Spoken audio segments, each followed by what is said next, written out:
Lived experience memoir. Mental illness, stereotype of the underprivileged by Richard J. Bell.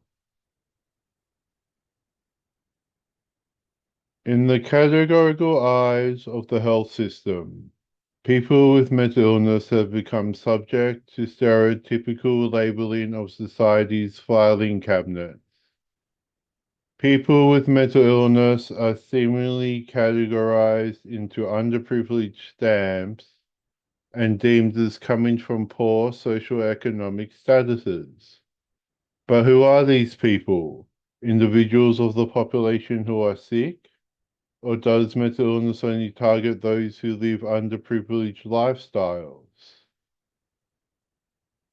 Placed on the stereotyping shelf of mental illness, I was seated in the subacute unit of a hospital, and I was labeled by my psychiatrist under assumed social status packaging. But Richard, you have a mental illness, which means you are poor and underprivileged, the hospital psychiatrist told me. Seated there, I was devastated by this manufactured school of thought that has plagued the health industry workers I have met. Raging in my head, heavy blinking, my thoughts were, do these people even know my history, my background? But on the other hand, in Mount Gambier, South Australia, I met a different attitude to the manufactured programming. Do you like your job? I asked the angelic mental health nurse case manager. Of course I do, she replied in her thick Irish accent. You get to meet people from all walks of life. But the diversity of opinion can be spread throughout workplaces, subject on who they see in their occupation. During my time as a mental health lived experience educator, I used to lose a whole classroom by using lines like, mental illness comes from all walks of life. I stood there thinking I was successfully educating them on the diversity of mental illness. Until one day someone asked you, who do you think you are, the Queen?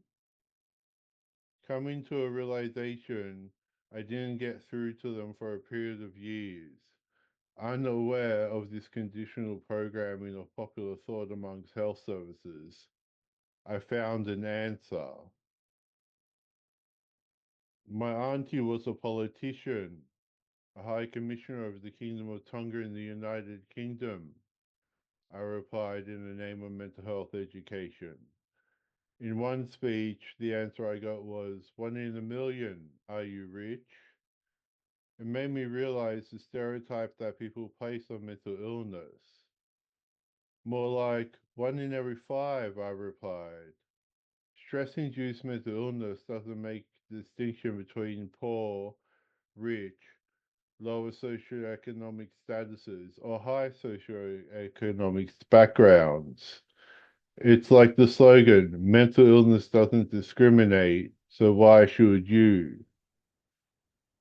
But I came to an understanding that some professions aren't exposed to the diversity of the population, and therefore are subject to a certain way of thinking governed by what their eyes tell them. Ambulance officers who only see people in danger of harming themselves will look through stereotyped glasses because the majority of experience they see, so their perception is everyone with a mental illness is dangerous. In the realm of the community recovery support workers, the whole experience will be labeling people in the packaging of those who need support with daily living skills. From the perspective of workplaces and what they go through, it's understandable they have different opinions in stereotyping their clients with mental illness. The uniformity of the mold needs to be broken, and a more open and realistic need needs to be seen.